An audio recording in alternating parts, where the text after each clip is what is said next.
Me and more welcome.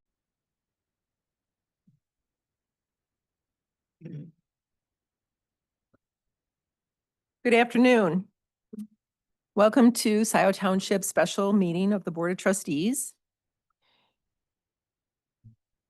Clerk Flintoff, call to order. Is there a motion to call the meeting to order at 303. 3:03?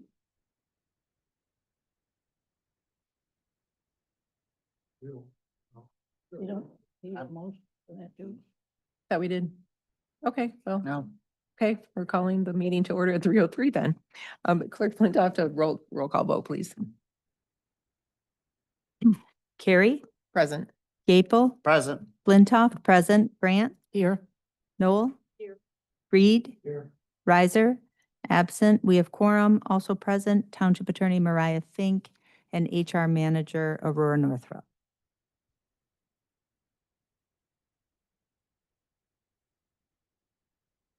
Pledge of Allegiance, please stand. Pledge of Allegiance to the flag of the United States of America and to the republic for which it stands, one nation, under God, indivisible, with liberty and justice for all.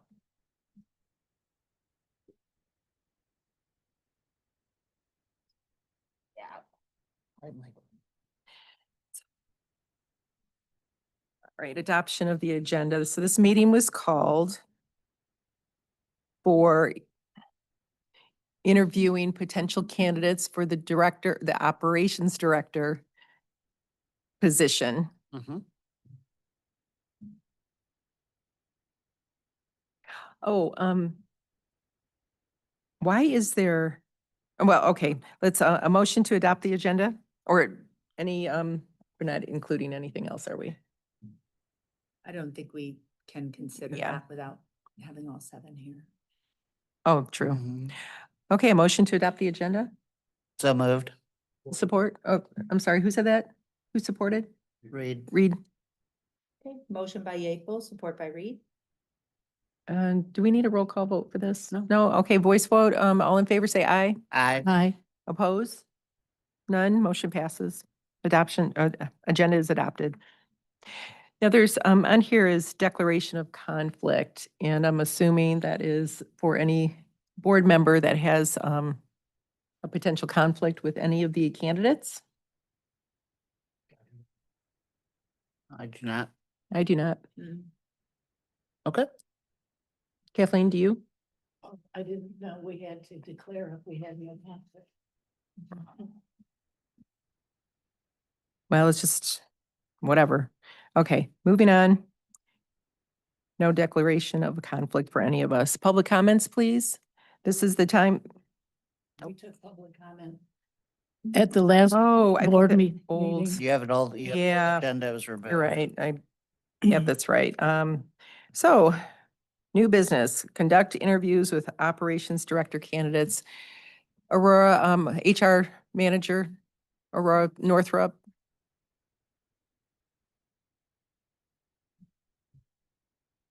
I am recommending that we reconvene for the first interview at 4:30.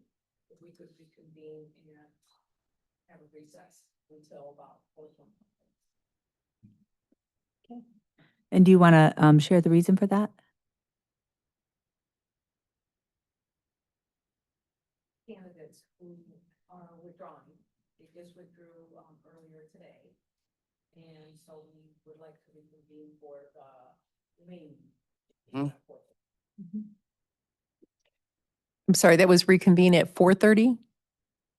425. 4:25? Okay.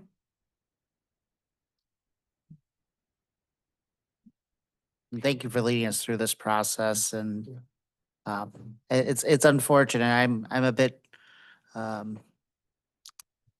it's rather sad that we had people that the day of would not be willing to go through the process after agreeing to it. It's disappointing.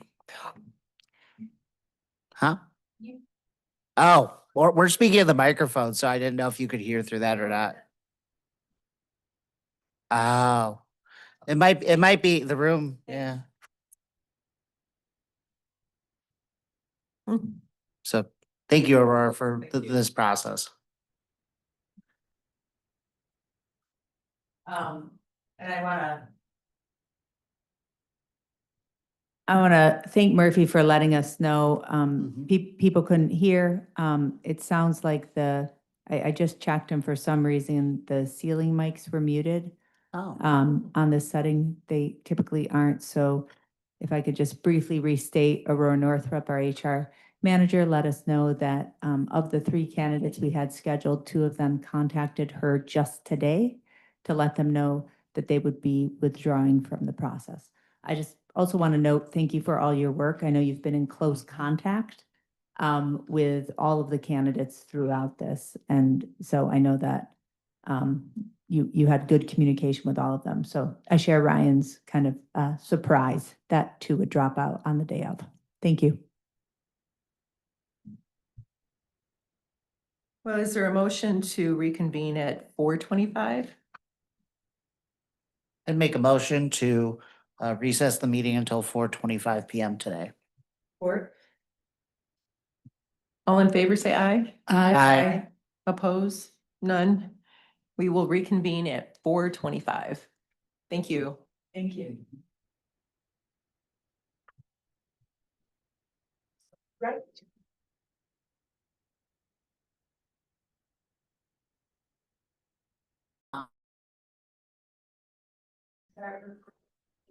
Yeah. Well, good afternoon. Welcome back. We had a bit of a break there. So today, just for anybody that wasn't here before, we're here for a special meeting to interview for operations director position.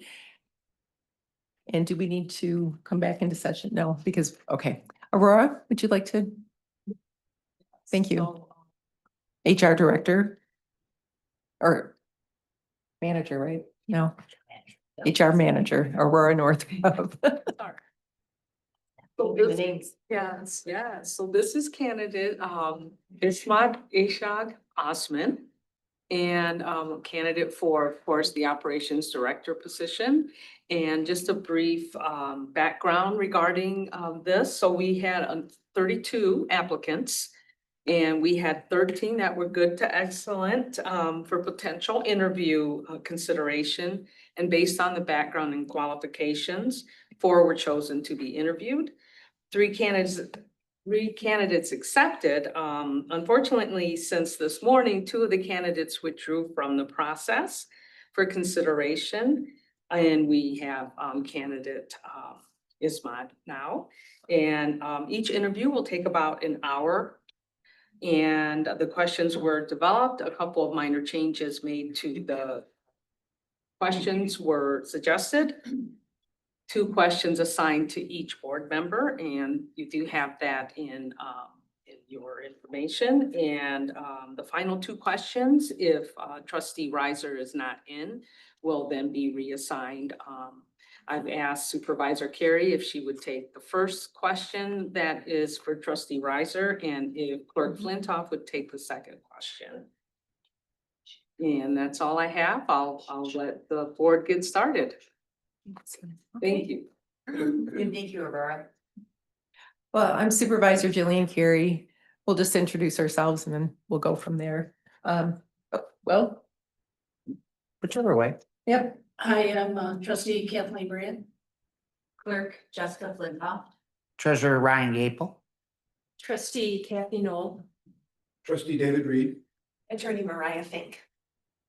And trustee John Riser, as you heard, is absent, but he may be coming soon. So we'll start with the questions. Okay. Well, my first question is, please provide us with an overview of what you will bring to the position, both professionally and personally. Thank you, through the chair. First, I just want to say thank you so much to the honorable body for having me here today for this interview and selecting me to be one of the finalists to come speak before you today. What I bring to you guys is over 10 years of public policy research and civic space experience serving the largest county and city in the state. Um, Also, from a personal level, grew up in Ann Arbor. Went to school at Tappan Middle School, Ann Arbor Pioneer, live in Ann Arbor now with my family, and have very personal experiences and connections to Scio Township, as I have family that lives in Scio Township. Used to go to Quality 16 all the time. Every summer, float down the Huron River with my wife. That's kind of something that we do all the time. And so from just a personal perspective, I have a very personal connection to this township. I personally live in Pittsfield Township, however, that's just right up the street. But I have my PhD in political science. I received that from Wayne State in 2013. In Detroit, I basically wore almost every civic, I had my hat in every civic space. During my graduate studies, I had started doing grassroots organizing with the 13th Congressional Democratic Party District Congressional Organization, which I got my hands into doing a lot of grassroots work, community organizing, understanding the value of having close relationships with residents, deeply listening to constituent concerns, and also understanding the value of voter education and needing to translate what it is that I learned from my graduate studies to the community. I never wanted to be a part of the ivory tower, and so learning something like political science and getting a doctorate in it, I always felt that was a good subject area to be able to apply practically. Did that for a couple of years. I was a vice chair for that Democratic Party organization, and then during that time as well, worked on various grant-funded projects through the university. And so I was always doing academic and practical work side by side in tandem. Around 2017, started teaching at Wayne State University, political science. And so really sharpening my ability to be able to communicate with students, faculty, stakeholders. And I think that is one of the main assets that I'll be bringing to the township, is the ability to be able to communicate with a wide variety of individuals. Around 2018, I got into the election campaign space, managed my first citywide campaign in Detroit for school board, first time campaign manager, first time candidate. There were 11 candidates in the field. Only 2 seats were available. One incumbent was running. And we didn't get one of the 2 seats, but we did come in fourth, garnering over 34,000 votes, raising the most amount of money. And, I think that is a true representation of our ability and my ability to be able to manage a team, be able to strategize and execute and implement on a plan that will be able to garner support, that will be able to garner not only support, but also be able to communicate a vision for what it is that that candidate wanted to do for the school district in Detroit. Around that time, I started working for a civic engagement nonprofit. And if I'm talking too much, just let me know. But started working for a civic engagement nonprofit called Citizen Detroit, and started doing policy analysis on citywide and statewide issues. Defended my PhD in 2021, and immediately got offered a job with the Citizens Research Council, where I started doing municipal finance and tax policy work. And I was the only one in the state of Michigan that was producing the kind of municipal finance and tax policy work that was specifically focused on Detroit. And so a lot of my responsibilities in that role as well also required corresponding with the media, corresponding with stakeholders, state legislators, city legislators, countywide commissioners as well, and staffers, bureaucracy. At that point in time, I started to get a little bit of research and writing fatigue. I'd been doing that for about 9 years. So I wanted to work in government. And I knew that with the reputation that I had built over the years, especially at the Citizens Research Council, that I would be able to kind of fall into something pretty quickly. And so I left the Citizens Research Council in 2023, February of 2023. And ended up at the city of Detroit, working for one of the council members, Councilmember Fred Durhall. Decided to work with him as a legislative policy director because he was the chair of the Budget, Finance, and Audit Standing Committee for the city, vice chair for Planning and Economic Development for the city. And so that placed me in a position to not only shine through what it was that I was an expert in terms of municipal finance and tax policy, but it allowed me to, I managed his committees and all the legislations and ordinances that he would work on. And so I oversaw a budget of over $3 billion. All the financial statements or financial activity that went through the city of Detroit came through our committee, including the budget process that we would undertake in the middle of March going into April. Concurrently, also him being the vice chair of the Planning and Economic Development Standing Committee, all tax abatements, capital improvement projects, development projects, these are multi-million, multi-billion dollar projects, came through that committee. And that also gave me a lot of experience of talking to stakeholders, understanding what it takes to finance certain projects, what it takes to execute on taking a project from start to finish, and just also understanding the tools that municipalities or jurisdictions can use to be able to make these projects a reality. And so now I'm here. Well, thank you. I do have a second part to my question. Give him a second. Okay. Describe a time when you had to lead a team with conflicting interests. What were your strategies to build consensus among the team, and what was the outcome? Sure. Through the chair, so some of the hardest, but also most fulfilling work that I did with the city was working on ordinances that we passed. In this last year and a half, we passed 3 major ordinances through our office that we sponsored, but we're also closely working with the administration and stakeholders to craft this legislation.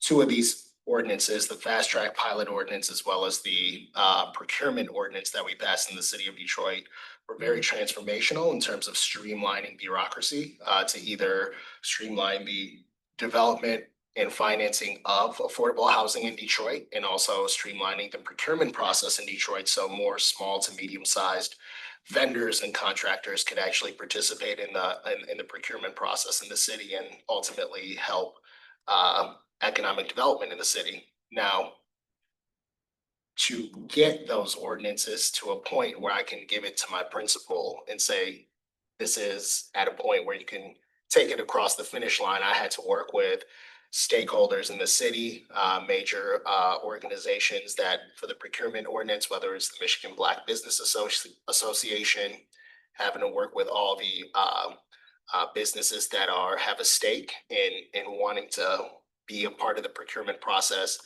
having to work with the administration in terms of what is legal, what we're able to do, what we're not able to do, and also working with other council offices and whipping the vote in terms of really convincing why it is in their best interest to give up some of their oversight role, right? And that's not an easy task to do, but it's, that is an example to me of how I had to work with various parties with conflicting interests and be able to sell this vision, this ordinance, this piece of legislation to make them understand that it's going to be good for the residents of Detroit and the city as a whole, ultimately. That's very nice. Thank you so much. Thank you. Clerk Flintoff will be asking the next set. Thank you. Could you please tell us about a time when you had to communicate difficult information to both elected officials and residents? What actions did you take to ensure transparency and trust in you? Through the chair, so in my job now, I have to do that quite often. one thing about working for a legislative body compared to an executive body is that you are still very closely attached to your constituents that you serve.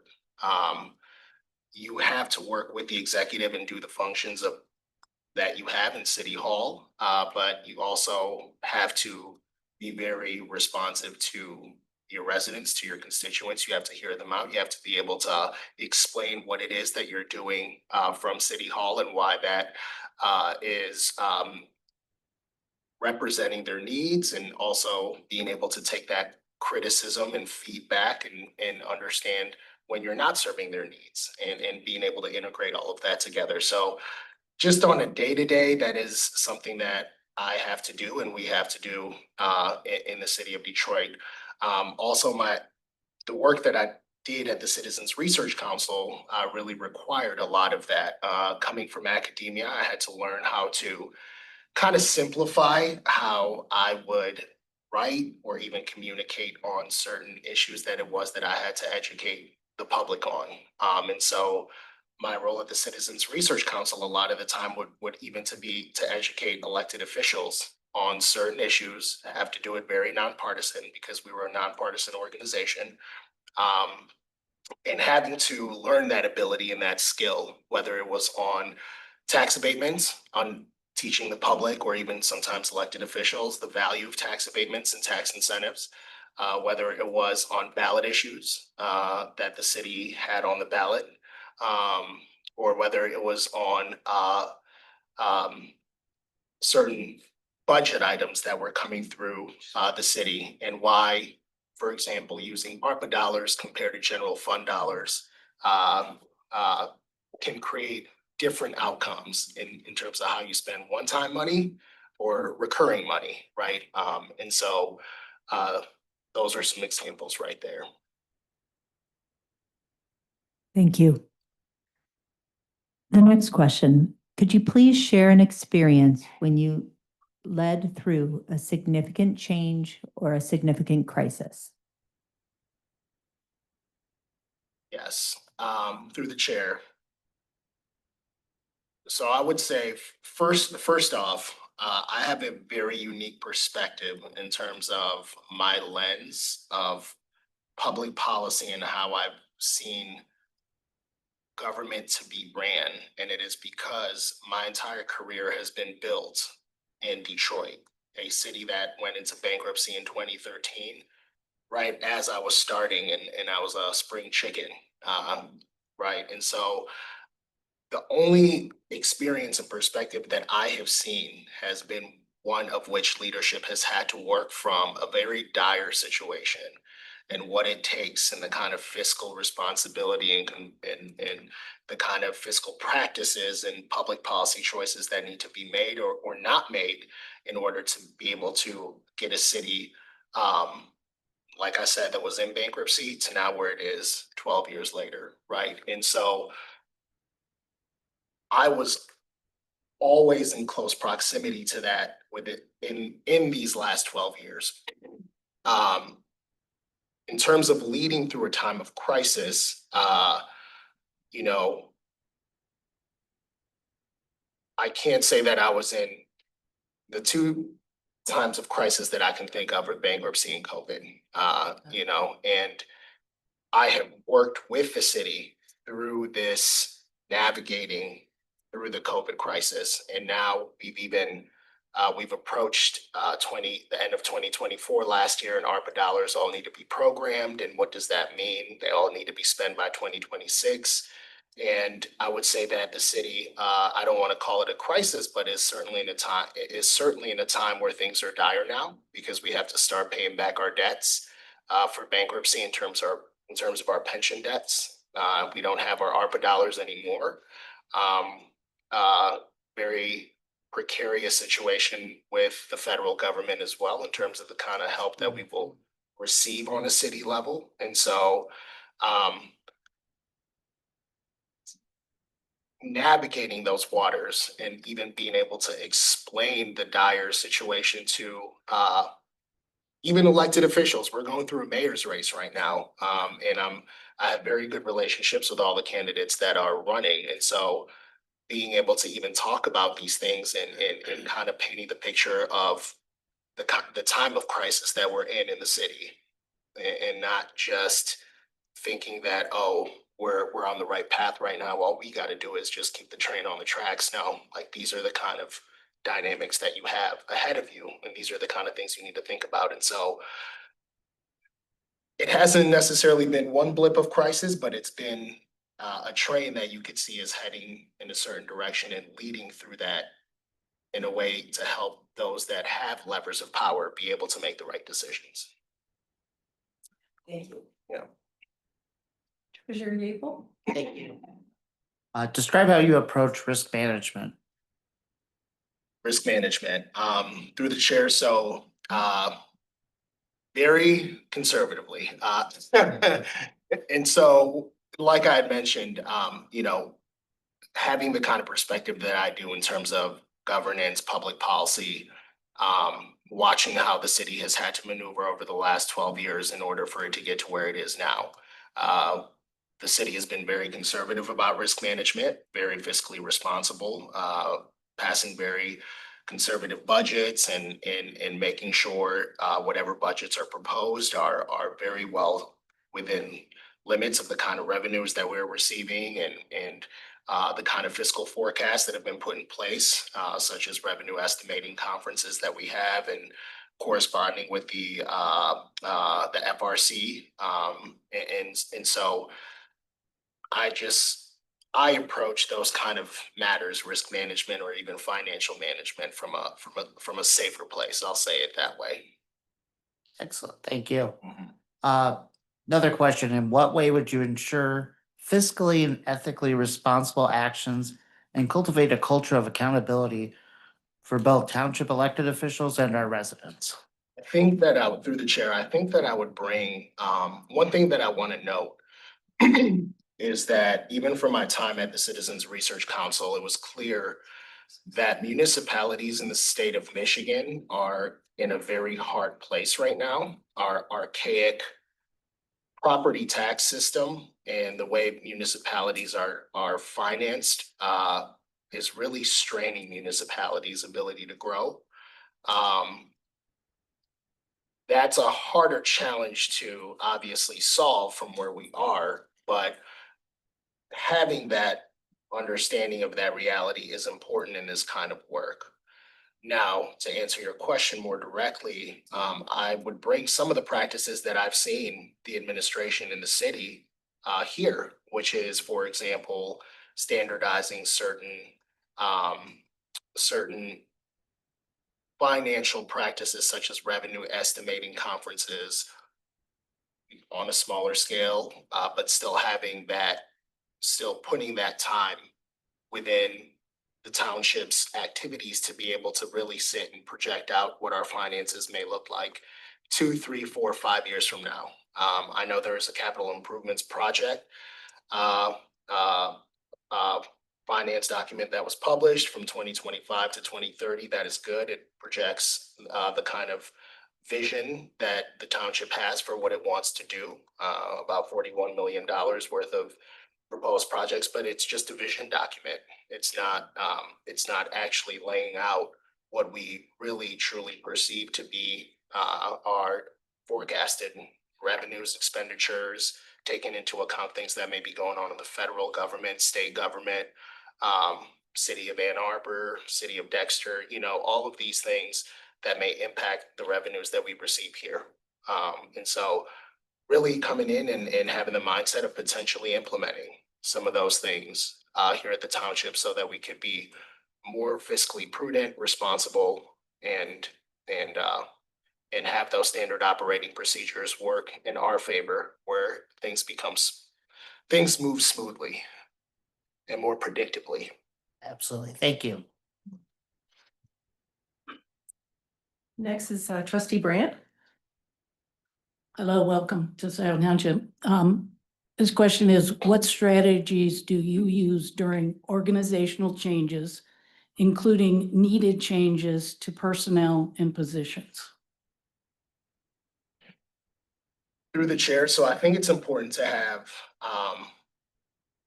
standard operating procedures for onboarding or offboarding whenever there are organizational changes, staff changes, new staff coming in, old staff going out.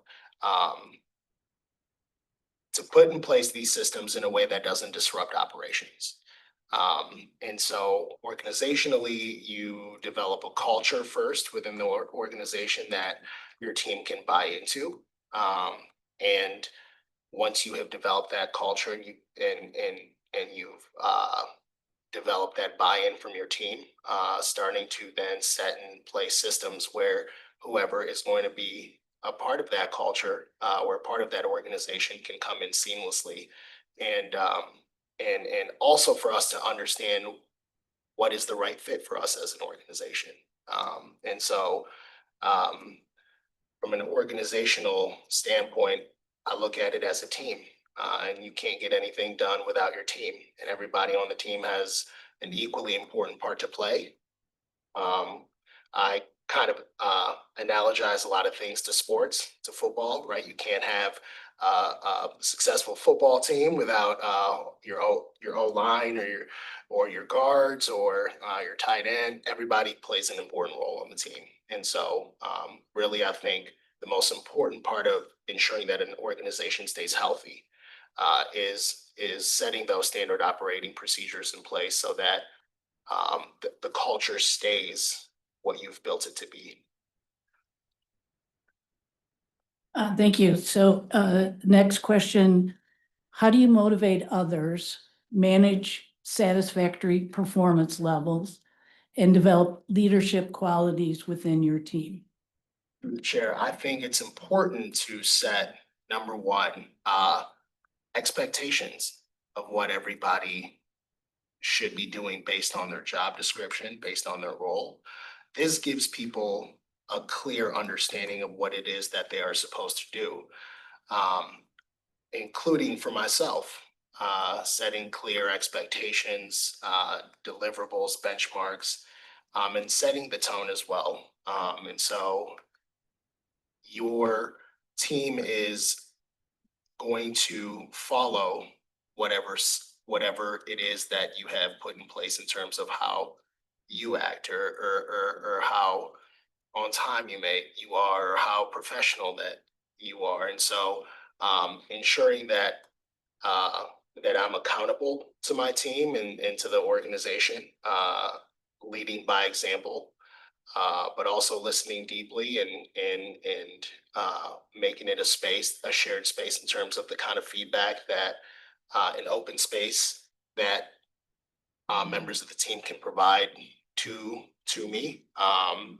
and setting those benchmarks and deliverables for evaluations that can be had so that people can understand whether or not they're doing what they're supposed to do, or if there are areas of growth, areas of opportunity, or where you've done excellent work at. And again, setting those kind of expectations and regular lines of communication really does a lot for morale, right? You want to keep morale up. And when things are kind of all over the place, that tends to really break morale down for an office or an organization or whatever it may be. So, yeah. Thank you. Next will be trustee Noel. Welcome. Two-part question. There are times when it is important to be creative on the job. Tell me about a time when you were able to apply some creative thinking to a tough problem. What was the outcome? It's a great question through the chair. I think in this space, in this business this is a people focused business, right? You're dealing with people, families, you're dealing with households, you're dealing with people's everyday needs. And so No, go ahead. I'm sorry. understanding how to sometimes the hardest parts of this job are communicating hard things or things that people may not agree on with one another, in getting to a place of consensus. And so oftentimes in the moment, you have to be creative in terms of how you're able to build consensus, how you're able to arrive to a place of um, uh, uh, agreeability with whether it be constituents, advocates, legislators. And so I can't think of a specific example right off the top of my head where I was super creative to solve a problem, but what I will tell you is that on a day-to-day, I have to find solutions for hard issues and hard problems. And that is one thing that I bring to this job is the ability to be able to do that. You give me I may not have all the answers for you right now, but you give me something that I need to bring a solution to you for, and I will be able to do that very reliably, because that's what I've been able to do throughout my career. Thank you. What communication methods would you use to keep the elected officials, staff, and residents informed and aligned on township matters? Through the chair, so I think there's an opportunity, from what I've seen in the research that I've done, I think there's an opportunity to modernize the way in which we perhaps communicate with residents, with the township, with even surrounding jurisdictions of what it is that we're doing here at Scio Township. Whether it be utilizing social media more, whether it be utilizing newsletters in a more effective way, whether it be sending out weekly updates to electeds, to staffers, to residents about what it is that we have coming up in terms of events or meetings that we have coming up, the way it is even presented. Right? It's one thing to see an agenda and you just see a piece of paper with you know, with words. It's another thing of how it is presented in a way that could actually draw attention to what it is that you're reading on that paper. And so I think there are opportunities to be able to get people engaged, and that includes elected staffers, residents, into what it is that we're doing here at Scio Township on a township level and why it's important to residents. We know, I think a lot of the time residents know what a city might do for them or what the state might do for them or what the federal level might do for them. But, from what I know in my communications with everyday people or students or whatever the case may be, we don't know a whole lot about what villages or townships might do for them. And so that's even something that I think is an opportunity to get a little bit more engagement in the kind of work that we do. Because we provide the parks, the recreation, the planning for, the Jackson Road Boulevard District, right? These are all important things that the township has a say in that impacts commerce, economic development, the way people recreate and spend their leisurely time. And so it's important for people to know, in my opinion. Absolutely. Thank you. Yeah. Next is trustee Reed. What management approach do you use to develop, evaluate, and manage employee performance? Through the chair, so I bring a lot of experience in terms of project management experience. Even looking at I haven't spoken much about the academic side of my resume, but having to manage multiple projects with departments or even my dissertation in and of itself, that is requires intense program management and project management. So the kind of skills that I developed in being able to start a big project, go through the planning process of it, operationalizing, parts of the project that need to be worked on to then take it, to then be able to execute and implement on it are the kind of skill set that I would be able to bring and be able to apply to a team to be able to do the same thing. On us, on the city level, I have to do that with the committees that we manage, that I manage, that my principal chairs, and a lot of the time, I have to manage him too, even though he's my boss, but that is partly my job in terms of managing his ability to do his job by making sure that he has everything that he needs and communicating effectively with him and being able to um, set clear benchmarks that he can hit, even when he may not have the time to do the kind of preparation that he needs to do. Or in other situations where he needs that kind of help. And so that's the kind of skill set that I would bring in terms of project management to a team.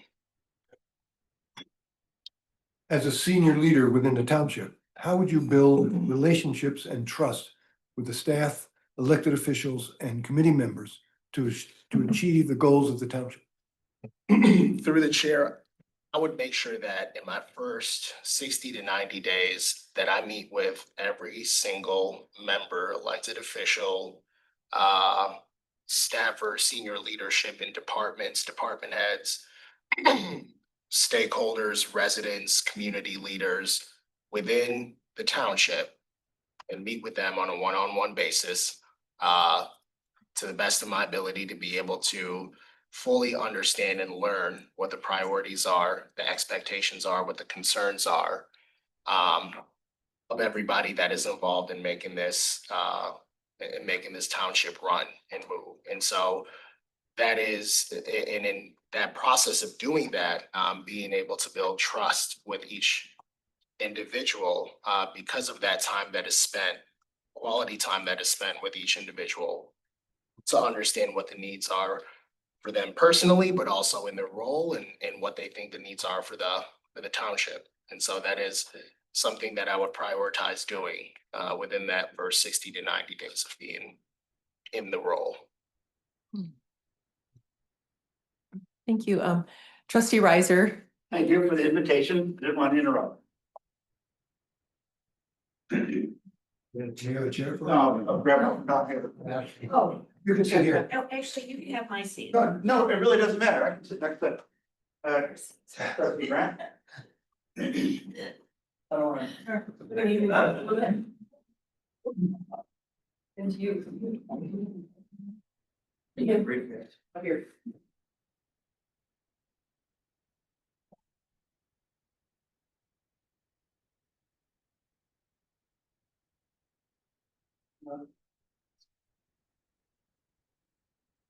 Hello, am I asking my question now? Yeah, okay. Just in time. My name is John Reiser. I'm one of the trustees. Thank you for your interest in this position. How do you quantify and report the success of township services to the board and its residents? Through the chair, and it's a pleasure to meet you, Thank Trustee Riser. The first thing that I would do, and this is part of the practices that I mentioned that I would be interested in proposing and bringing to the township, is some of the financial practices also implement what kind of outcomes-based benchmarks that you place on programs that you have or services that you provide or how you spend money. That is how you operationalize these variables in terms of and have the ability to actually measure whether or not you were successful in doing what it is that you wanted to do.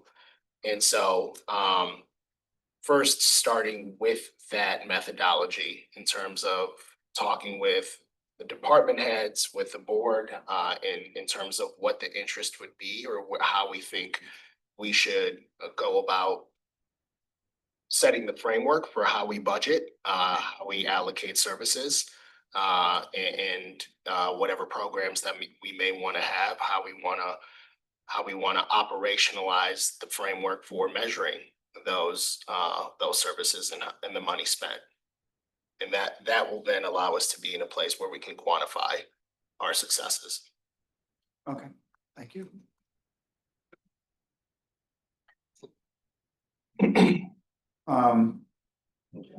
Yeah, I know that's all right.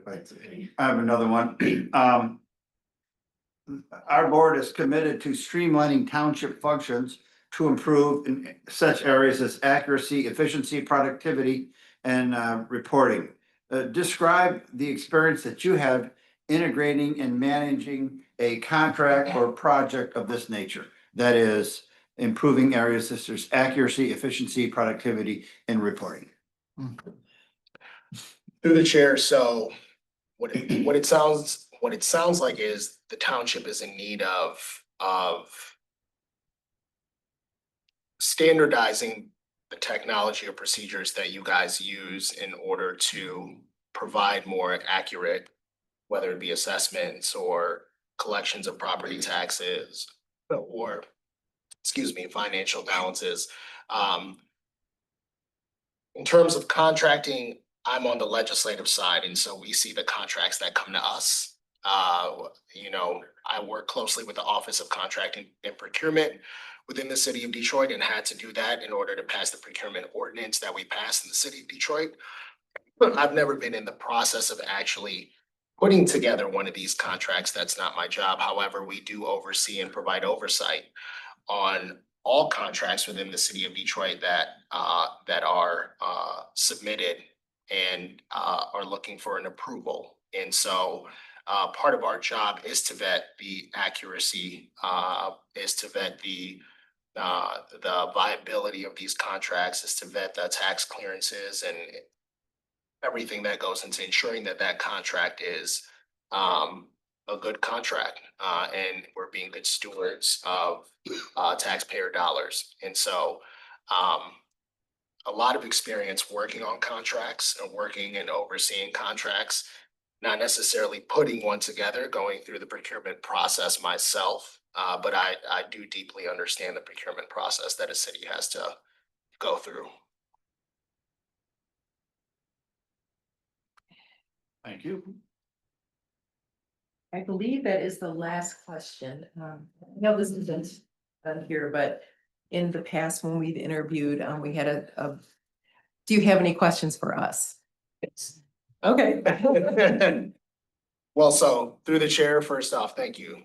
Thank you for those questions. First question that I have is, what are the board's top priorities for the Director of Operations in the first 12 months of starting the job? Let's start that way. First 12 months, okay.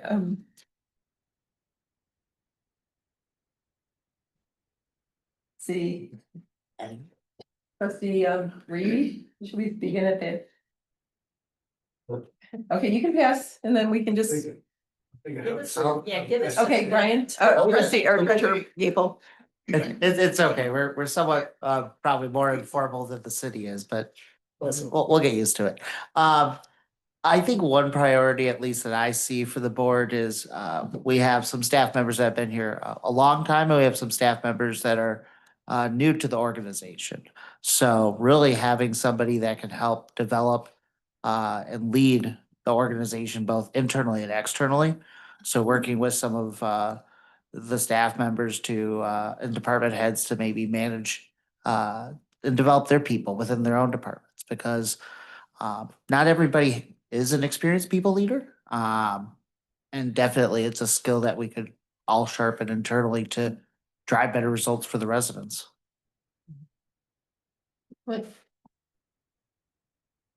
Yes, thanks for the question. I just want to ditto what Ryan said is people management. We are a small organization, but we carry out a lot of diverse services. So we have people with a lot of different specialized skills, firefighters, water and sewer, assessing, tax, elections. We kind of do it all. And so I would agree, like really implementing what we've started, which is a performance management plan, standardizing job descriptions, finalizing classification scales, and really building that people management. That's the the number one thing we're looking that for me would be a priority for the operations director. The second would really be that contract management. Some are very small contracts, but all of it relates to good governance. We do a much better job of putting things out to bid. But we have a long way to go to be better advocates for our taxpayers, to make sure that every dollar that we put toward a contracted services is well spent. And I'm interested in looking at what services we should be delivering in-house and which we should be contracting out for, and some more analysis there. I think one of our top priorities is paying more attention to project management. When I say project management, I mean the traditional idea of project management, that the project is planned, communicated, tracked, analyzed. I think we need some assistance with that. All within the context of being conservative on how we spend our money. This is a wealthy community, but you can spend money wisely, and oversight of that is to me a top priority. Thank you. So, me, learn the staff, get to know them and their roles, what are their job descriptions, what are they working on, what do they do? Learn our township. We're a mix of rural, of urban. We've got commercial, but yet we've got farms and preserved properties. Get familiar with our boards and our commissions, because a lot of what we do percolates, gets down or up to us through them, planning commission especially. So what what they're doing is something that we'll be carrying on in future months. And then I guess build a relationship with the board of trustees. We've sometimes had conflicts, so get to know us individually and do what you can to be a bridge to a better relationship among ourselves, and build relationships, and you'll get to know obviously staff and residents. So that would be, I don't speak for the board, and then obviously we have a job description for this position, and follow the job description, because therein lies what we expect of you if you're chosen for this position. Thanks. Trustee Reed? I think I can summarize what John said, if I may. I think the thing we need, is a strong or an improved communication, both up and down within the organization, and also transparency. And in the last few years, I think there's been a loss of trust, both within the board and from the board to the staff. And I think we need to build that trust back again. We have a new board, and I think we need to reestablish the trust between the board members and from the board to the staff. And I think, that will take some effort on our part. And I think if you are selected, I think that'll take, that's something that you can really help us with, I think. So. Trustee Noel, did you? Yeah, I did. And I'll be repeating some of the comments that we've heard already, but I think improving board communications, both you to the board and conveying any information that you think is relevant that we should hear, and then fostering communications among board members to the extent that that's possible. I recognize that sometimes it's just not possible because they would all have to be willing to participate. But assuming everyone is, it would be a dynamic of change and doing something different, which I think could be beneficial to this board. For me, another priority that hasn't been mentioned is to identify development priorities in the township and prioritize those. And then implement policies that are consistent with the goals that we have stated. And you've touched on this earlier, so I think this would be something that would be consistent with what you're saying. And working with individual board members and then individual staff members, I think would be a high priority. Yeah, and when you said development within the township, did you mean personnel use. development? Oh, land use. No, I Okay, meant land use. Did you get that? Yeah. Oh, Different way for I development. know. I meant land use. Yeah, well, I would like to see, well, Scio Township, as you know, is, it's a general law township, so we're the lowest level of government. And Scio Township has the population, we do have rural still, but we also have a huge growth along Jackson Road. And the outside Scio Township has grown, where the inside, we're still kind of caught in the past. And I want to see us to create a different culture so that we can keep up with that while being fiscally responsible, because a general law township has a small revenue compared to villages and cities. That's important. And all of our growth on the outside, but on the inside, people management, everything that my fellow board members have said, I agree with, and that's all part of the picture in order for us to catch up with the growth on the outside. Thank you, guys. This is kind of a follow-up to that question. Well, you guys have kind of touched on it already, but what's the working relationship like between the director of operations, the township supervisor, and the board of trustees? I can start. We're all co-equal on the board. So no one position is superior to another position. I would think that I would like to see transparent communication with all board members.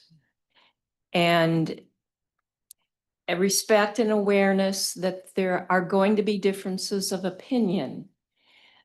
But I would like to see a capacity to respect those differences and try to listen to the opinions that might differ from your own, for example. I think that's been lacking, and I think it's something we all need to work on here. And anything you could do to facilitate that could be helpful.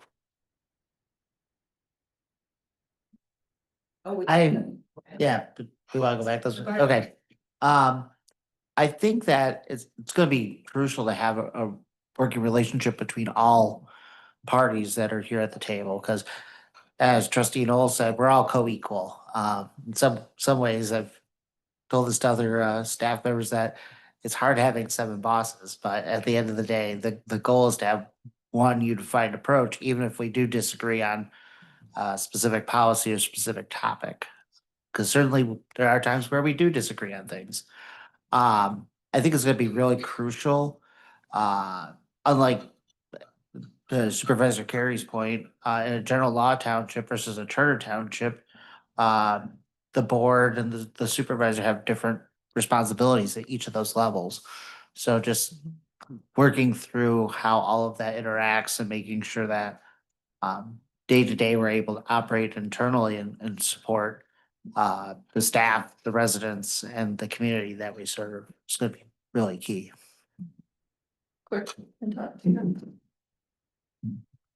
Yeah, certainly, you know, operations director reports to the 7-member board, of course, which takes a particular approach. And as you've probably observed in your work, sometimes those appointees can become more political appointees, and they become less and less effective.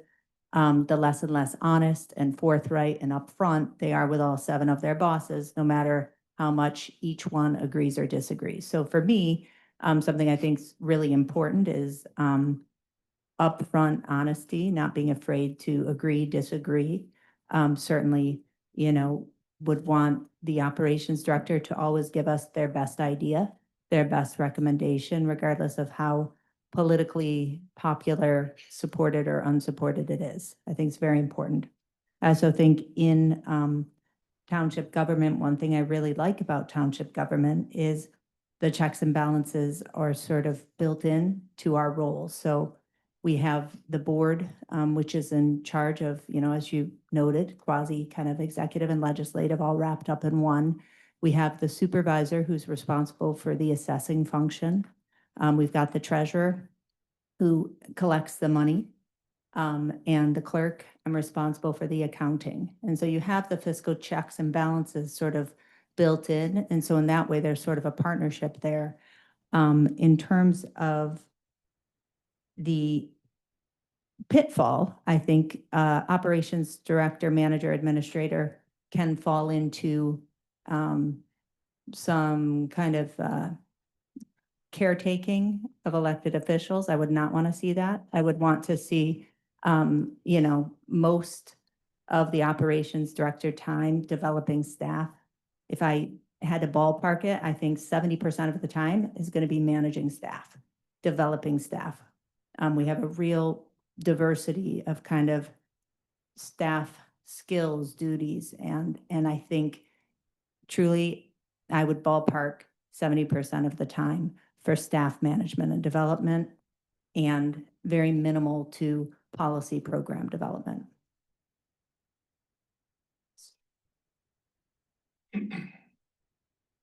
Trustee Brandt? Briefly, you mentioned the working relationship of the director of operations director to supervisor and other board members. You stated you live in a charter township. They're vastly different roles in a charter township by statute than what is in a general law township. So I'm just going to reiterate that we are all co-equals here. We have to work together to get things accomplished. There's not one person that's driving the boat. We have a couple of staff or elected officials, at least two that are here full time. So they have more awareness of the day-to-day stuff. Sometimes they take a lead, and I appreciate that they take that lead because I'm not here all the time. But we are co-equals, and those people do treat me as a co-equal, and so I'd like you to appreciate that. Thank you. Trustee Reiser, did you have anything? The working relationship between the director of operations and the supervisor and the board members, that was your question, right? Yes. Just kind of develop it as you will. The supervisor is one of three officers that's here. But so are board of trustees, so board member, so obviously it's just establishing a relationship with all of the board, kind of, through your dealings with them, but it's not like the supervisor's the boss. You're the boss and we're the electeds. So.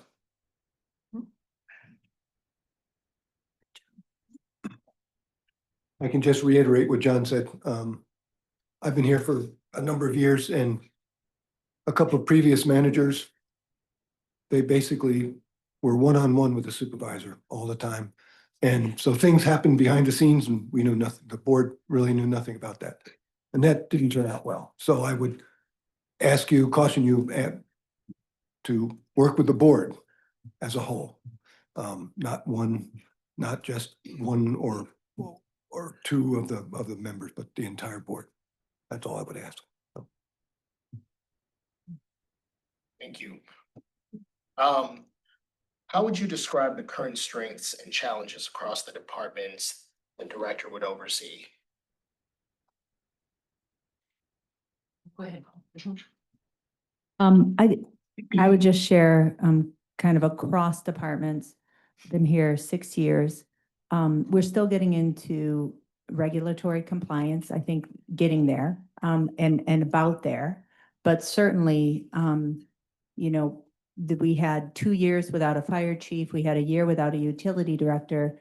And so we have these life and safety functions. We've made a lot of improvement, but still it's, catching up. And I would say we really are, I'd say 80% there. But along the lines of even we're building new functions. Human resources is a new function.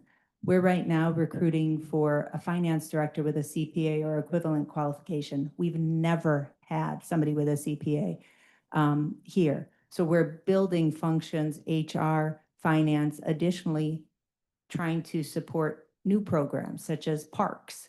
And so I think it's just, what Jillian said earlier, we grew on the outside and there was, I think 7 or 8 years that we didn't hire anybody. If we did, it was,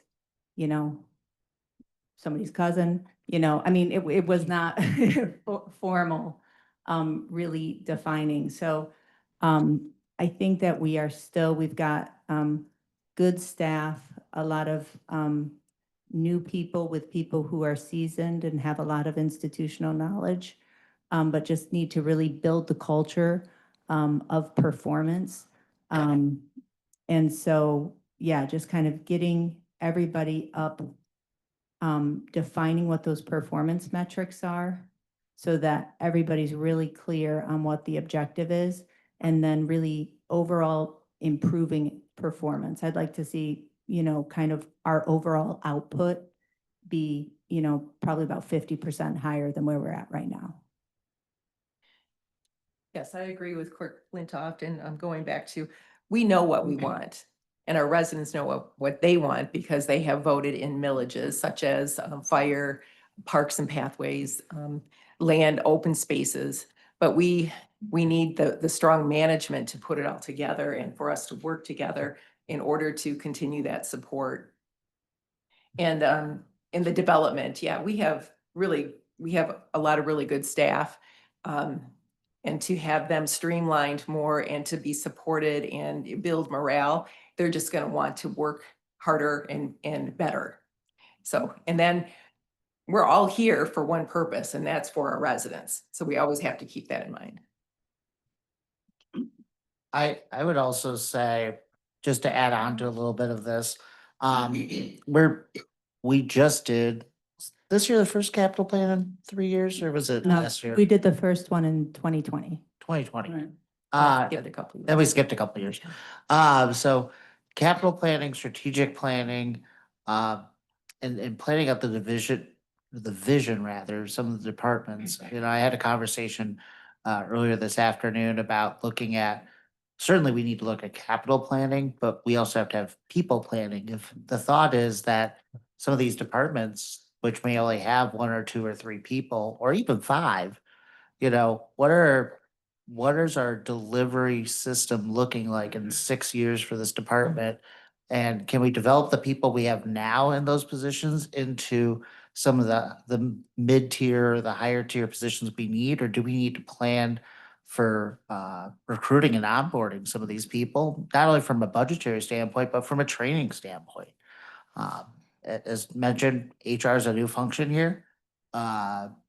Even performance reviews are a new idea here as of recently. So really developing the leaders we have and making them better to really execute out the service vision is key. Who? What's Anthony, sorry, yours? okay. You asked about strengths and challenges in the departments.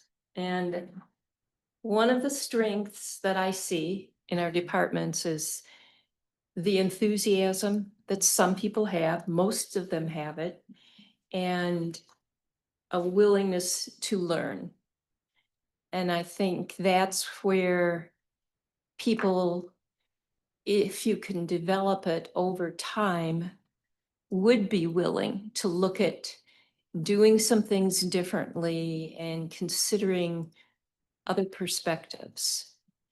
Challenges for me, the history of how things have always been done here.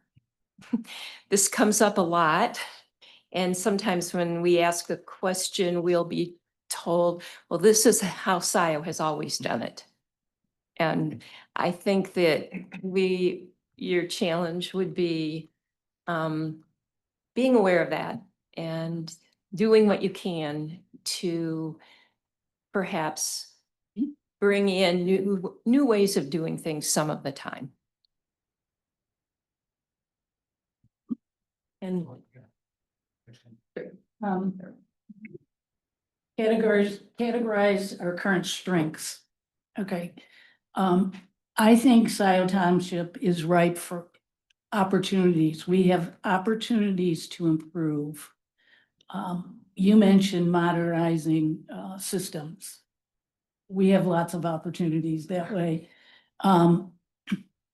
Opportunities to improve our systems usage that is all the way from Microsoft Outlook to our ERP package, BSNA. We have opportunities to improve how people use those tools, opportunities to train people, to make exactly what you said, modernizing this organization. That's my goal. So those are opportunities. Thank you. Trustee Reed? I can make, or not go. No, go ahead. No, you were. I think Scio Township suffers from the fact that we were managed by folks who had been here for many, many years. And we kind of got mired, as Kathy said, is that's the way we've always done it.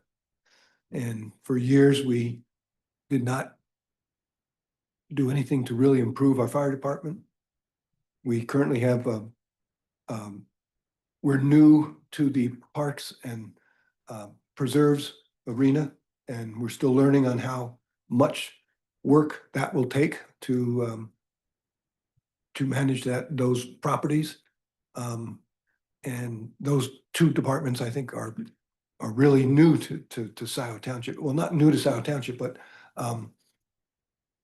really we becoming aware of how much work it actually takes to manage these departments.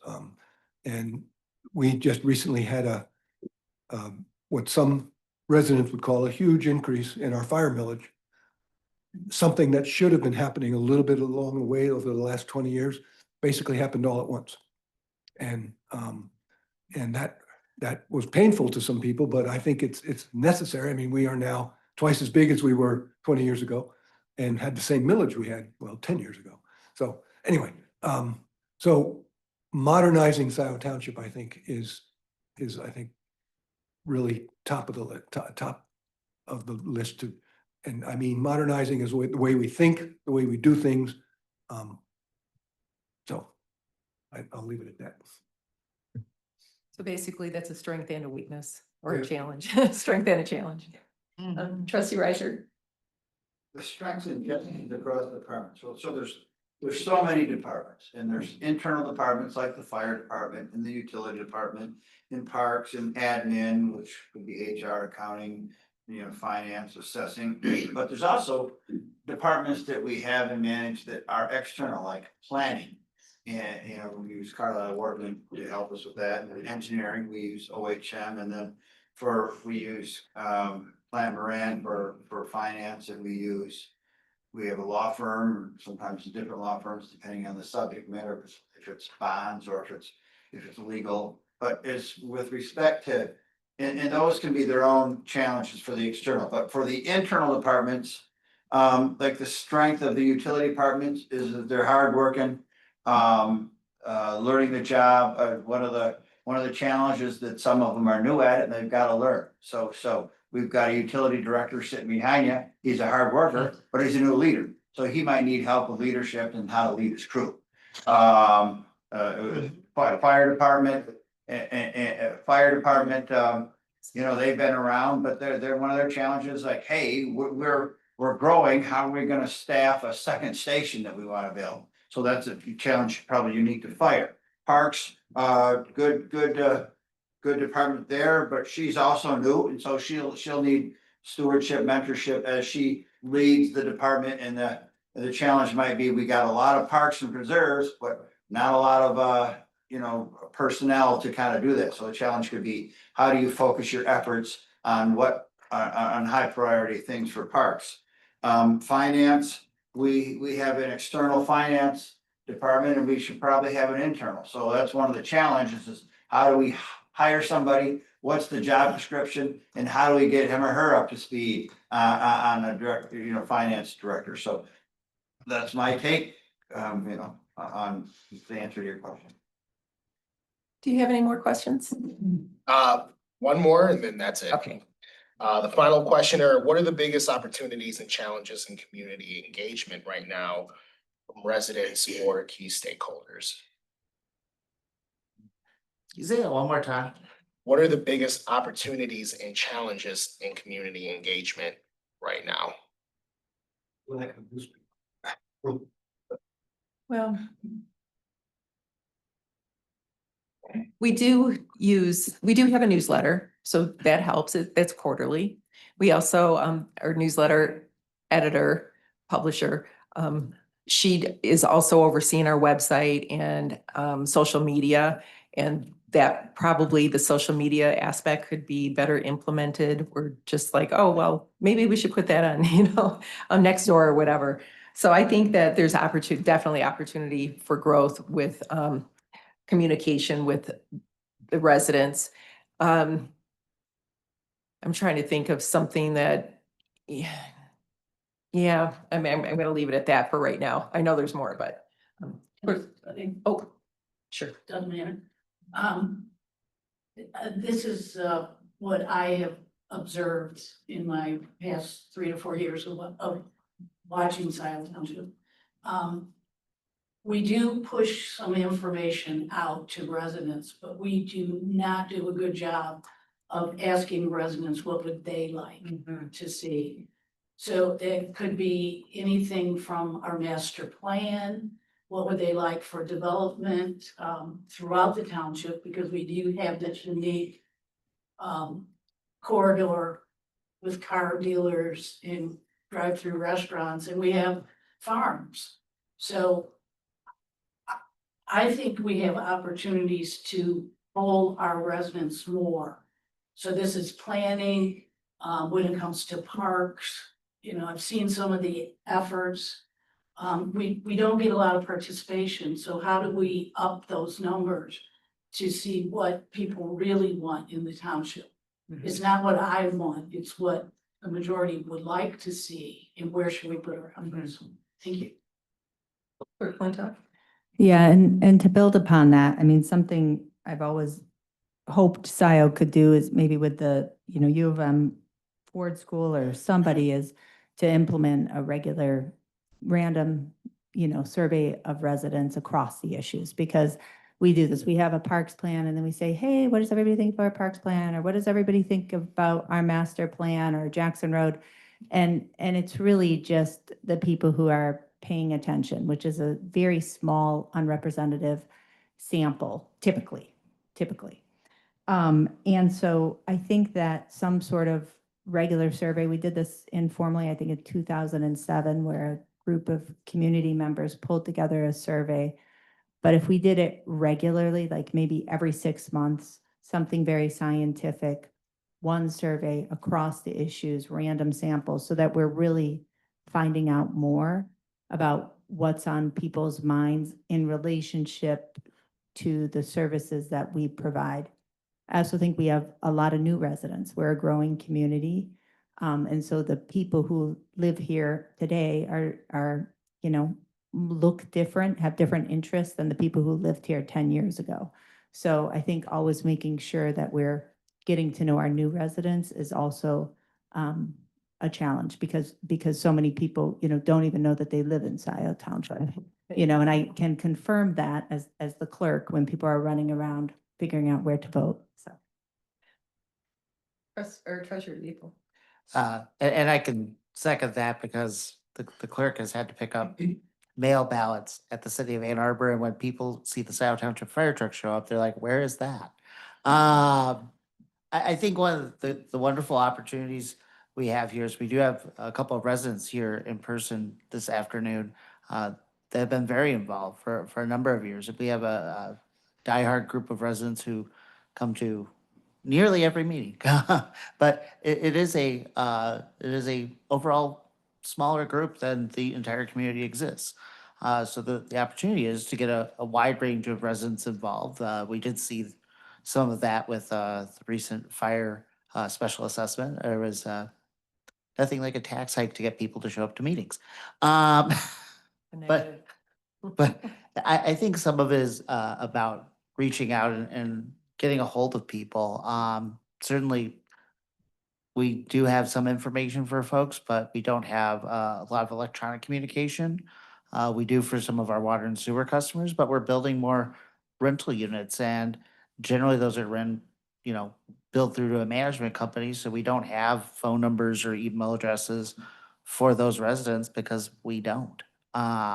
So having something where people who want to voluntarily get involved can sign up and receive more information, and somehow if we could aggregate that into distinct buckets or pools, so that way people are more interested. But certainly there is an interest to get involved. We've had people come in to the counter and just ask, how do I get involved here? Which I have to say was positive and enlightening. But it doesn't, We have great residents. it doesn't happen for everybody because some people just don't know.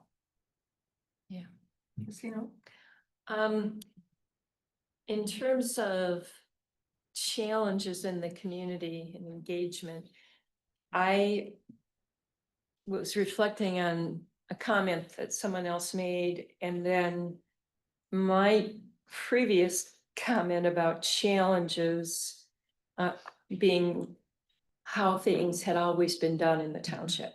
I want to expand upon that a little bit. Another piece of our history is the good old boy network that has existed in Scio Township. And I think, David, you were alluding to that. That all of those issues, history, and I will say, I'll call it the good old boy network, but just that whole perspective, it permeates many areas, and it's around and it's alive and well in Scio Township in different ways. So that's a challenge. Yeah. Many years ago, I was the editor of this township newsletter. And in every newsletter, I put at the end if you would prefer an electronic copy of the newsletter, give us your email address. And I think at that time, we had about 14,500 residents. And after 2 or 3 years of that, we had a total of about 700 email addresses. So I think part of the problem is people don't want to give their email address to a government body, even though, it would be simple, not a big deal. But so communication, getting the word out to people in the township. It was very frustrating for me as the editor of the newsletter because I say people would come to the meeting and they'd ask a question, and I would think to myself, that was in the newsletter last month. Why are they asking that question? So obviously they didn't read it. So even though you print these things, they don't necessarily read them.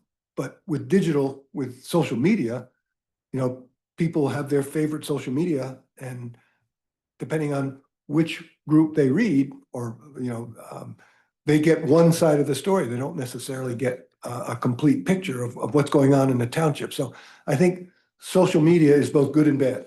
It's kind of like smartphones make us dumb. Social media is both good and bad, and so we have to figure out how to harness that mechanism and use it to our best interests and for the residents' best interest. So that would be a challenge. Well, thank you. Now it's time for public comment. Oh, yes, if you would like to be excused, or you can stay there if you want, it's up to you. You can sit back with Aurora or. Does public do that? Normally, public comes up to the table where. you're- Yeah, I guess so. Yeah. Yeah. Thank you so much. It was really nice speaking with you. Thank you very much. We appreciate your you. time this afternoon. Well, okay, I guess there's already somebody coming up here, but let me say this first. This is the time for the members of the public to speak to the Board of Trustees for up to 5 minutes on any matter.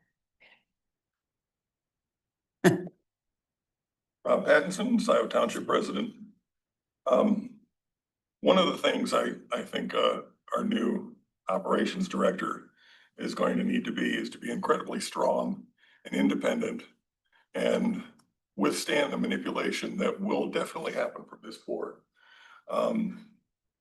For example, this is a wounded township. I'm able to speak a little more directly about some of the issues we have than maybe the board can. But this is a wounded township. We had a previous board that was very dysfunctional. Even the board before that was. As Kathy said, we've had a long history of we've always done it this way, and that's not necessarily been a good thing. And the Good Old Boys Network, another good comment, we've definitely had that. So this new board, everyone has the best of intentions, but what they're going to need help with is figuring out how to work together. And as the operations director, that's going to be directly involving you. We've had 4 years without a finance director. We haven't had any future planning, like putting aside for the second fire station for years and years, so it wasn't a big shock when the millage came through. And so we're catching up with, because we've had so much dysfunction, we're now trying to catch up and put policies and procedures in place, develop new ordinances, and that's going to take a lot of skill and ability to start putting those things in place.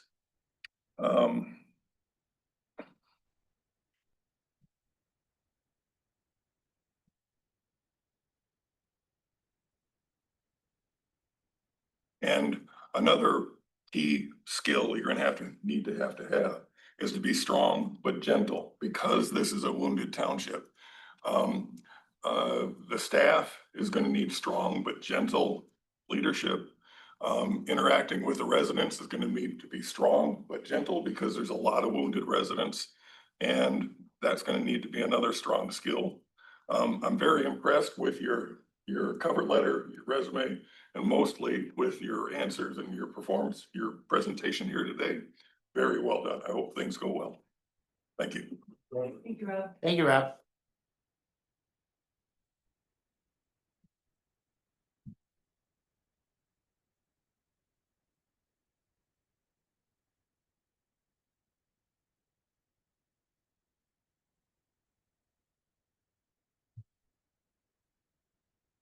Pam Boyd, a Scio resident, Scio Community Newsletter, Scio Government Watchdog. I want to thank you. My public comments were written when I was expecting 3 candidates. I'm going to go ahead and share my my public comments as written. But I want to say to you that I really enjoyed your answers, your questions. And sometimes I think the world throws things at you or takes away, in this case, other candidates. But it all works out in for the best in the end. So again, I want to say I was very pleased with your interview. So with that being said, I would like to express my gratitude for the Director of Operations candidates who were before this board today. I have to hope that these candidates have the qualifications to help our dysfunctional township government. I'm assuming the candidates have watched the last couple of board meetings. Hopefully they've also watched meetings earlier in the year where in displays on becoming a board member was very apparent. Committees who were tasked with bringing forward recommendations to this board were in some instances treated as if they were ignorant. I hope that they have also watched the unsightly display of board members reversing an increase in the supervisor's salary based in part on their own faulty data. So now the supervisor is left with no income increase for the next 2 years. but they methodically voted in their own raises. As long as these candidates are fully aware of our troubled history, I reach out to them to say our township is desperately in need of a strong outsider who can right our broken ship. More importantly, we need a candidate who has strong communication skills and can immediately form a protective ring around our employees. As a resident who's attended 85% of the last 5 years of township meetings, from J-Rod to board meetings with 2 years of Washtenaw County Road Commission meetings added in, my comments are based on hours of listening and learning. Scio residents have a small but dedicated group of individuals who will fight for the candidate if they are willing to step forward, help us change the name of our township from Scio Township to Scio. Thank you. And Thank you, Pam. Thank you, Pam. Anybody on Zoom, please raise your hand. I see one, Caroline Altmar. Hi, Caroline. Greetings, everybody. I just wanted to say to our candidate, I'm sure that you have done your due diligence on our problems. Getting our Board of Trustees to work together, to me, is the foremost imperative. I agree, we need more communication with our residents, exclamation point, absolutely. Many of the residents around me have no idea what's going on. As a road advisory committee member, I know what a group that works well together looks like. We all wish for that for our township. So that, I hope that that would be your biggest imperative if you should be hired. Thank you. Thank you, Caroline. Thank you. Thanks, Caroline. I see no other hands. And they are on Zoom. There's 1, 2, 3, 4, 5, 6, including Rob. Unless Joe and Rob. Yeah. So we have 7.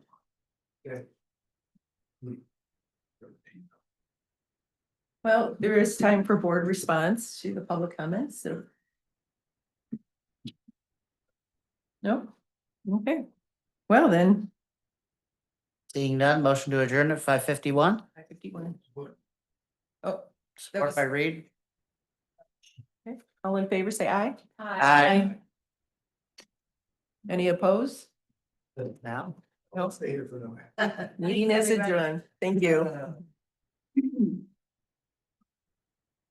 Thank you. Thank you. Everybody.